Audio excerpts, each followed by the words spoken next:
So 1 in 8 men report that they don't have any friends. That's pretty lonely. That's 1 point something in 10. So you're not alone. And today we're going to talk about how to have a more magnetic personality. That's what we all want, is for every potential mate to come our way and stand before us, waiting for our approval, right? So let's get started. There's so many of them, but let's hit on a few of the top ones. Number 1, be genuinely interested in people. You can't expect to get anything back if you're not giving it out.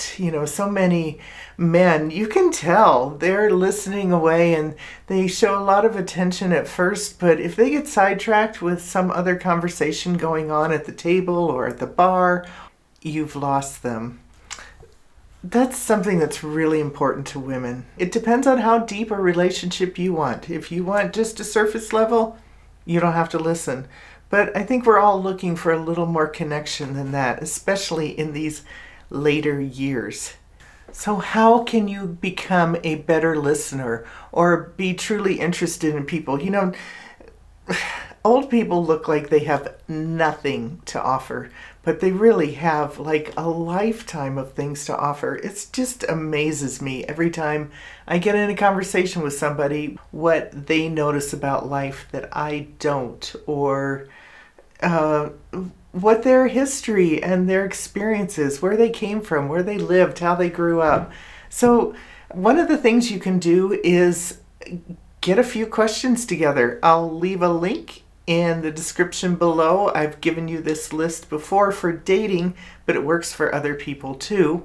Any people. It just gives you a good idea where to start.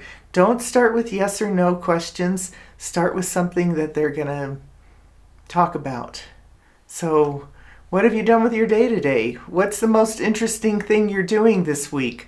What are you looking forward to? Make sure you have a few in your pocket. When you're out and socializing, make sure you're ready. It gives you confidence, and confidence is always attractive and alluring and magnetic. Always.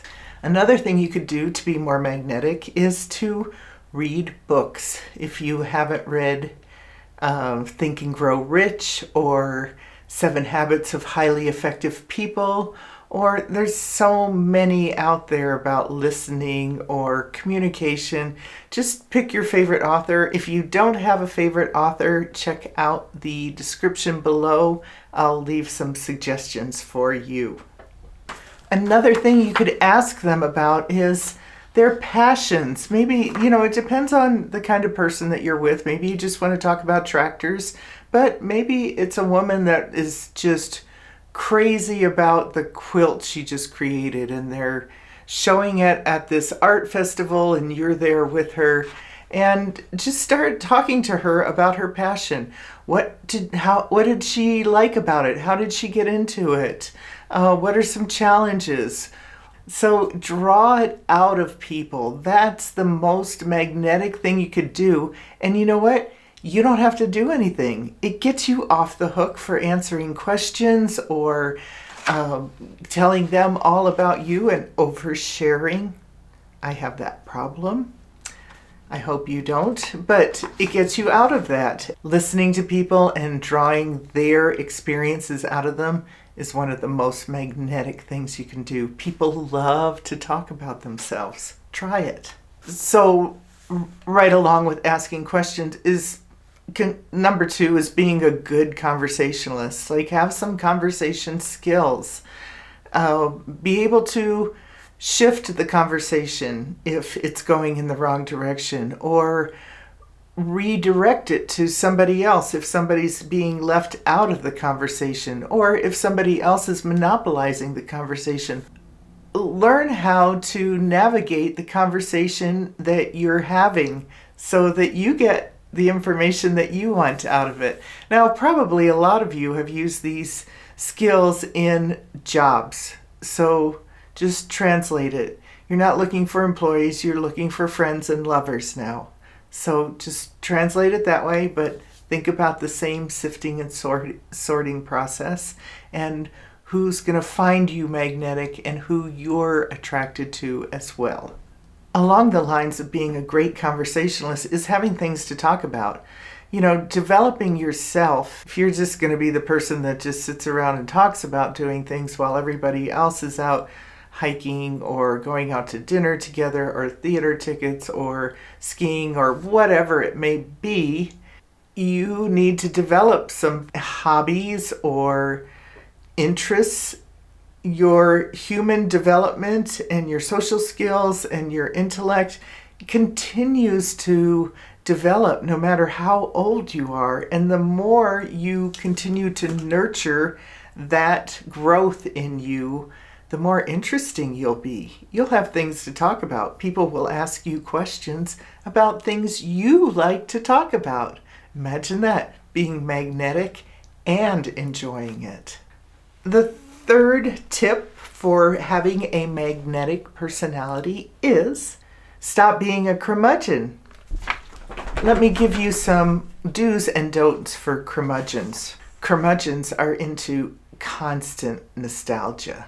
Instead of being a curmudgeon, think about 2 or 3 really interesting things that you've done in your life. Write a little story down, practice it, just a few sentences, and make sure you keep that in your bank. Do you know how magnetic you'll be when you have a great story to tell instead of just going on and on and on about your war stories and victories?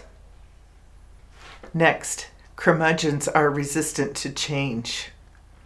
Instead of being a curmudgeon, try learning a new app on your phone. Try learning a new feature on your phone. There's always something on your phone that you're frustrated about. If you take the time, do a Google search about what you want to do. They give you the steps. Follow the steps, hold your phone, follow the steps, and learn a new app.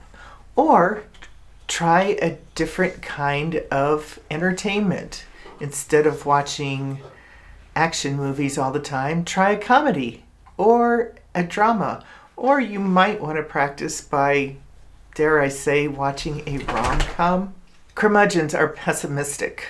In order not to be a curmudgeon, keep your negative opinions to yourself and find something to be grateful for, or to compliment somebody on, or to just appreciate in the day. Curmudgeons love to overly control everything. Instead of being a curmudgeon, try letting go. Just a little bit. One thing. Somebody says they want to stop for ice cream and you don't want to. Don't say a word. Go right along with it. You don't have to have ice cream. It's a few extra minutes. What else do you have to do? Unless you have a hot date waiting at home, and then you might want to say something that really blows their socks off. A curmudgeon ignores their personal health. In order not to be a curmudgeon, at least recognize what you're doing that can hinder good health or promote good health. And just make one change each day. Drink one more glass of water. Don't have one more cookie. Take one 5-minute walk around the block. Curmudgeons start new things. Curmudgeons don't maintain their social connections. This is the most important part of being magnetic, is learning how to not just be interested in people for one day or one event or one meeting that you go to, but to continually show up like that. It requires a sense of enthusiasm and curiosity and awareness. And developing these qualities in you will just continue to make your magnetism blossom. You can have any woman you want.